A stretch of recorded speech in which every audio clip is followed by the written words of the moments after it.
I came south 8 years ago, and I quite quickly realised that this is a place of incredible stories, incredible characters, and amazing scenery. Characters and stuff that's not really known about, and stories that aren't really told. And I decided some of those characters should be heard, some of those places should be seen, and some of those stories should be told. These are those characters, these are those stories, these are those places. Buckle yourselves in. This is South.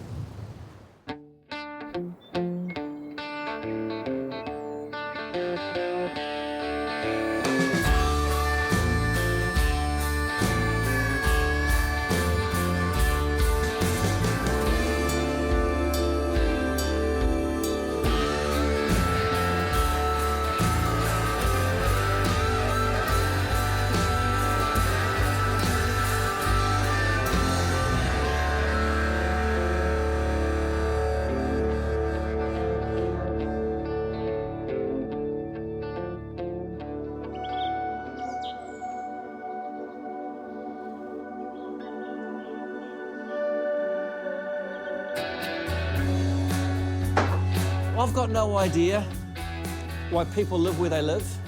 In fact, I've got no idea why I moved to Bluff, but as soon as I moved here, I knew it was the right thing to do, because as soon as I moved to Bluff, I've absolutely loved it.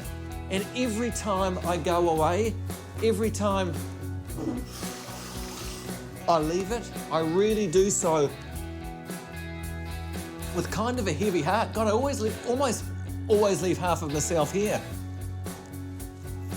But this trip, this odyssey I'm about to embark on, is probably the first time I've left Bluff, and I've done it with a real sense of joy and a sense of discovery and a sense of enthusiasm, because I'm going to those places I've always really wanted to go to. Down to Stewart Island, then back to the furthest southwestern corner of New Zealand, then up through the fjords by boat, then inland through Lake Te Anau, then I'm going to do the Milford track and go as far north as Martins Bay. Never been there. Then cut through to Lake Wakatipi, Queenstown, up to Wanaka, then down through the gold mining area, then rafting the whole length of the Clutha. I can't wait. Then past the Penguins, right through the Catlins, then back home to gorgeous Bluff. Down the highway to the bay, heading south, he's on his way. Yeah, I'm on my way to Dog Island. Gotta find the sound he loves, feel the groove, see his heroes play. I'm about 2 kilometres from my home in Bluff. On Dog Island, called Dog Island because it's shaped like a dog, like a Scottish Terrier. It's right in the middle of Foveaux Strait, which is a notorious stretch of water. So this is shipwreck country, and Dog Island is home of New Zealand's tallest lighthouse, 36 metres tall. It was built here in 1865, and that rings true for me because 1862, 1863, that was when the gold rush was on. So heaps of people were travelling by ship around New Zealand to get to the gold fields of the South Island to make their fortune. So in those days, shipwrecks were commonplace.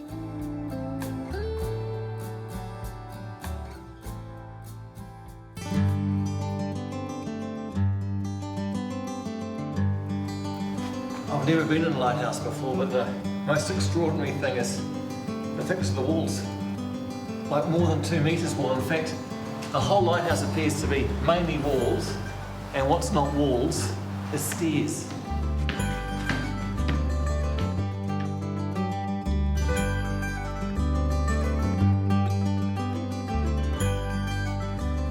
The Dog Island Lighthouse was designed by James Balfour, who was Robert Louis Stevenson's uncle, and of course the Stevensons were a lighthouse designing family.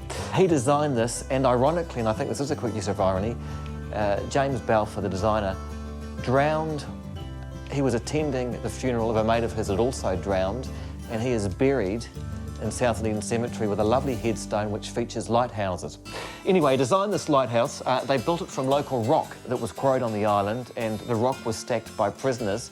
Unfortunately, the island is peaty, and before too long, the lighthouse developed a list. So to rectify that, they surrounded it both on the outside and on the inside with concrete. when these lighthouses were manned, they required 3 families, and this rotating mechanism worked like a grandfather clock. And throughout the night, every hour, they'd have to wind up a 1-ton weight, which would drop for the hour and rotate this light. That's how the whole lighthouse worked. That's why they needed 3 families. Of course, now no one lives here on any lighthouses throughout the country, and this is automated. One of the stories that fascinates me reading about the Dog Island Lighthouse was in the 1890s, one of the lighthouse keepers apparently fell to his death right down the shaft, 36 metres. Nothing's quite what it seems. It appears there were 2 lighthouse keepers on the island. One of them had his teenage daughter, and after the death, it appears the teenage daughter was pregnant, so it appears it wasn't accidental death, that some sort of foul play had gone on. So, an amazing story. If ever there was a great New Zealand movie to be made, it would be about that day on the Dog Island Lighthouse in the 1890s.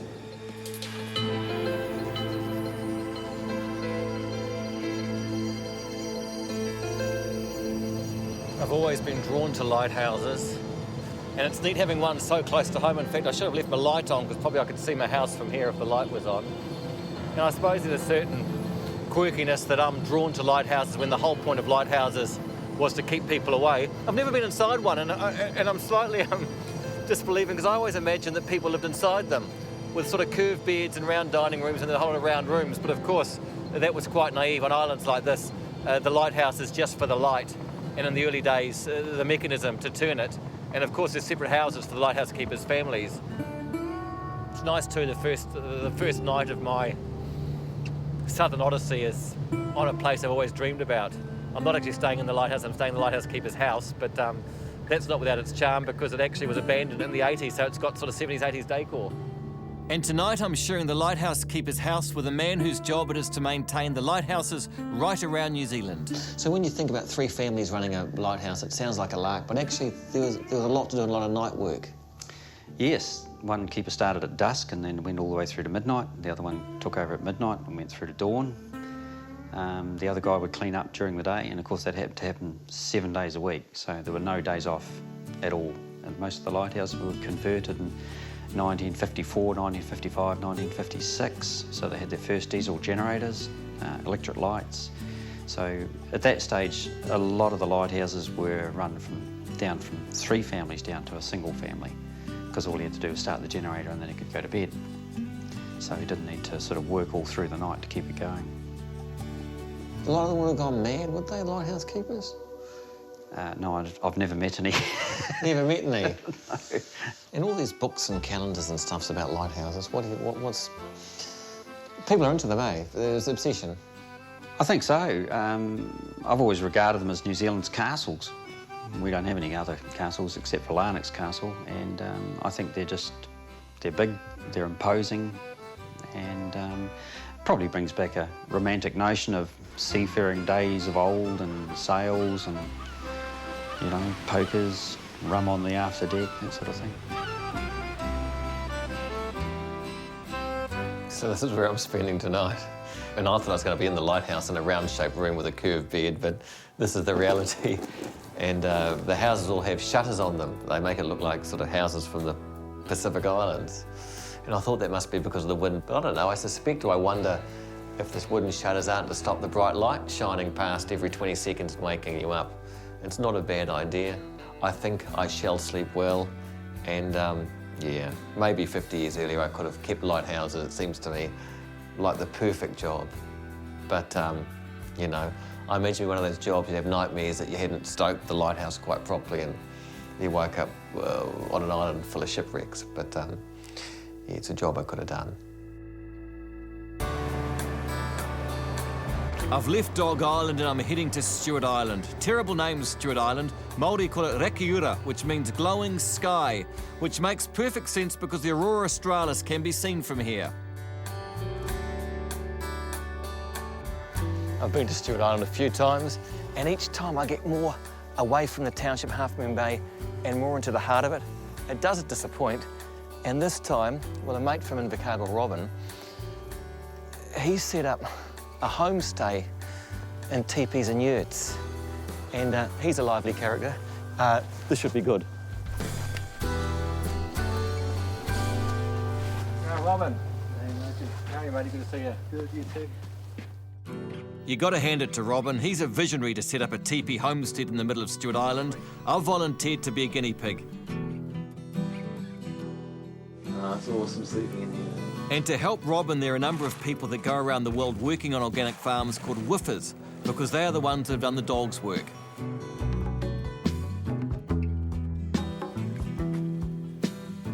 When I heard Stewart Island and teepees, it's sort of, I took notice. Yeah, most people do.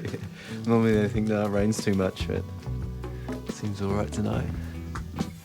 That's a niche market, eh? The teepee people? Yeah, the teepee people. We're aiming for the teepee people. Well, there's a lot there. Build them and they'll come. No, yeah, I don't know. I think it's going to appeal to a lot of different people, though. Not just the djembe playing hippies and didgeridoo wielders.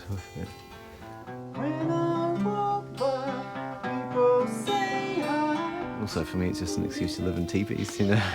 But Did you decide on the teepees first, or you decided you want to get into the into tourism and people coming to this part of Patterson's and that? oh, the first idea I had, I was living in Spain with an English guy who lived on the beach in a teepee in New Zealand. Yeah, told me all about it, showed me his photos, and then so I came back here, and then it was just convincing the family that I wasn't trying to start a commune. And then it was a viable business option, you know. But Did your family think you were inclined to start a commune? no, well, you know, they're just a bit worried as to what type of clientele it would attract. But As long as the clientele don't mind waiting for dinner, because the vibe here is very laid back. But I tell you what, the lonely planeteers and the rough guiders will be falling over themselves to come here and stay. Was it hard to do? Was it hard to source the poles, the teepees, the... well, these teepees I bought ready-made, and that was quite hard because I got the grant off of Wins. You should have seen the guy's face when I walked in there and told him I wanted to start put up teepees at Stewart Island. He sort of looked at me a bit funny and fidgeted his pens around his desk a little bit, but he was pretty convinced by the end of it, and they gave me 12 grand. I went and bought these, but What keeps you in the south? What do you love about it? isolation for a start. The people are different down here, I think. Yeah, I travelled all over the world for about 15 years, but it really is, like, especially Stewart Island and the Catlins area and Fjorden and this, there's nothing to compare to it. I mean, people, nature, yeah, blue cod, scallops, yeah, you know, say more. Fantastic. Is that your thing, Callum? That's Callum. I worry a bit about Robin and he said dinner would be at 6, it was 12 o'clock by the time we got. They're like white Maoris out there gathering fish and food and it's brilliant. It's just been, yeah, he could run a cult because he's got that sort of, you'd follow him to the promised land, the teepees, and he's good. He's really good. Hope he sticks with it, makes a go of it, because yeah, you want to get with his vibe because he's got a good one. Don't need to say much more. Oh, nice mussels. Yeah. I've got to take some. Oh, beautiful. Get me that one. Robin's teepee cult. Count me in.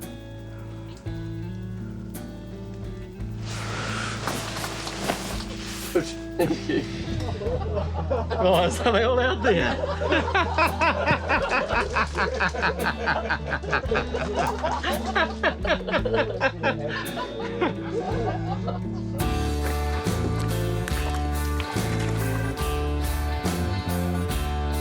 Okay, this is a bit of telemagic, folks. In an effortless few shots, I'll have crossed from one side of Stewart Island to the other. In reality, hard work, rain, mud, and a kiwi. Delightful. That's a walk I've always wanted to do. Wanted to do it for years. From one side of Stewart Island to the other, and it was fantastic.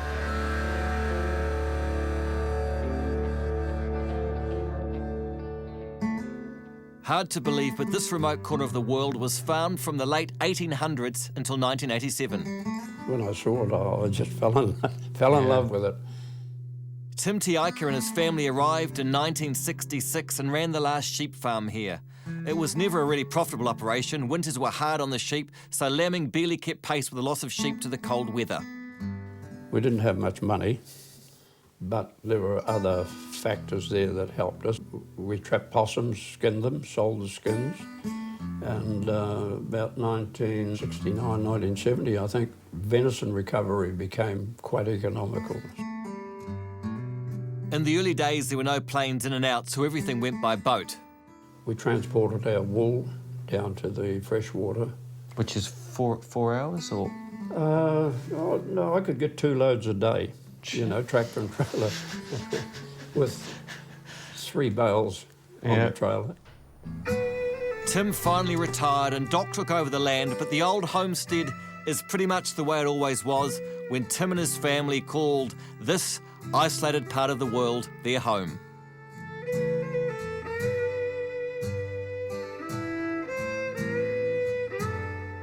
I've always been aware of this place, I'm sure, from watching Country Calendar in the 70s sometime. I think to farm here for Tim and his family and for people there, or right throughout, it must have seemed like the most idyllic adventure you could imagine.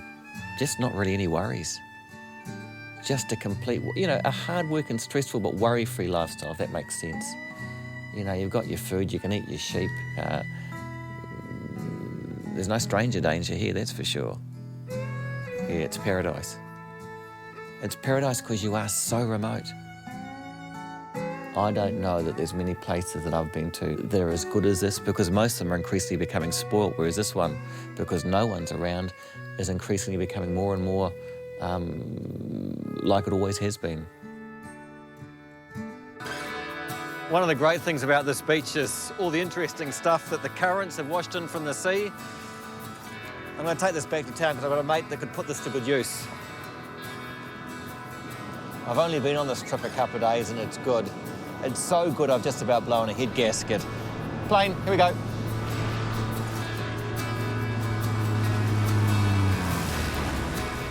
So for me now, it's back to Bluff and mates and then beyond.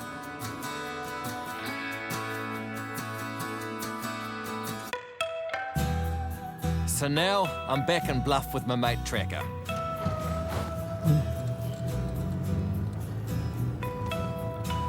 How are you going to drive, Tracker? Are you going to drive recklessly or shall I wear my seatbelt? No, put your belt on, you'll go to jail. Tracker's an oysterman, but right now he's been my taxi to take me to meet a couple of mates of his that collect junk that's washed up from Fovo Strait.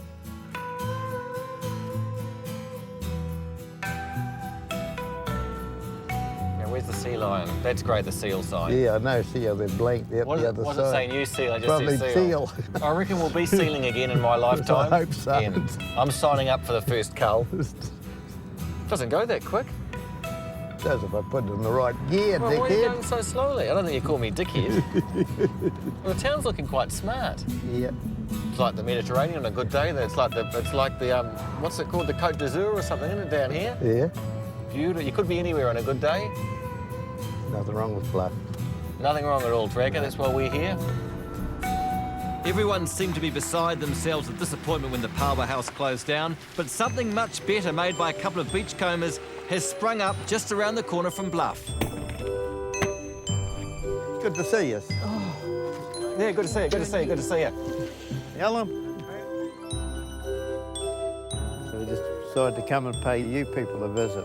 Tracker, I think you can ask the questions because... No, you're the boss. No, I'm but only you're an the boy. animal for TV. You ask him some questions, Tracker.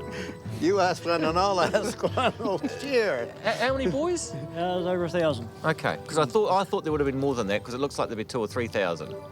The creatures were a good development too, eh? Yeah, they're cool. Yeah, I've got to You get build a lot another one of them. I've got a heap of floats there to use up now.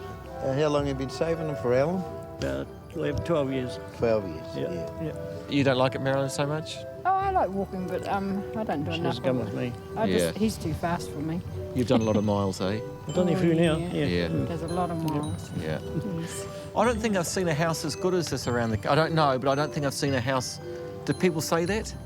It's better than Well, it's different from the powerhouse, but we've moved on. Yes. They say it's a hidden treasure, I suppose. To a lot of people it might be. No one I've talked to's heard of it. No. But it's down that back road, No. so you haven't got the idiots. No. But people No, that... quite lucky. Yeah. People that come to see it really want to see it and have come Yep. searching for it. Yep. Yeah. Yeah, we've had a lot of garden clubs. We've had the rest homes through. They're pinching much, the old people? No. Keep an eye on them, mate. Yeah. And do they bludge? They want a cup of tea? Has it become like you're sick of the people? No, no. No, we don't worry haven't us. had that. No, it's quite nice to share it. I think it's quite Yeah. good. Yeah. And you're lucky you met Tracker fairly early on. He's been helpful, I Yes. suppose. Oh, yeah. Yes. And he gives you oysters? Yeah. Oh, yeah. Oh, yes. He takes me out to get them, though. Like, Yeah, I don't think he's supposed to give them away. I think they're just for his own personal... It's like marijuana, it's just for his personal use. Do people want them back? We've had the odd one stop and look at them. So, They've never asked for them, mate. They've never asked for them, so which is quite cool. Is there anything you've always wanted to find on the beach but you haven't? Oh, yeah, container with a few Harley Davidsons. That'd be nice. Well, a big lump of ambergris would be the next best thing. You haven't found any ambergris? Oh, just the odd wee bit. Yeah. Nothing big. Can't tell you too much. Okay. That's what I like. Oh, you're a Southlander, eh? Now, quite can't tell you too much. Yeah. Why do you do it? Oh, you just don't know what you're going to find next. Yeah. And it's good exercise. Yeah. And then you got them, you as well put them somewhere. Well, Yeah, yes. yeah. You had to start doing something. We were getting too many of them. The only thing I'm worried about is if we ever decide to move. I don't know if I want to move them all. No, they can stay here. Whoever has the place can have them. Yeah. With travel in New Zealand, it's perseverance that's rewarded. Perseverance to really make the effort to get to the out-of-the-way places. Perseverance to make an effort to meet the characters. Perseverance to find the real history of places. When all that comes together, the whole place comes alive. And I've realised this is my place, New Zealand is my country. And the crazy thing is that this journey has only really just begun. Over the next few weeks, my Southern Odyssey has it all. Rivers, rafting, lighthouses, very tough tramps, incredibly remote places, islands within lakes within islands, bikes on beaches, penguins, seals, dolphins, a pie cart, in other words, everything, including stuff that's fallen from space and get-rich schemes that have bankrupted whole towns. In other words, when you go south, it all happens. So New Zealand, I know you've buckled yourselves in. My advice to you is stay buckled.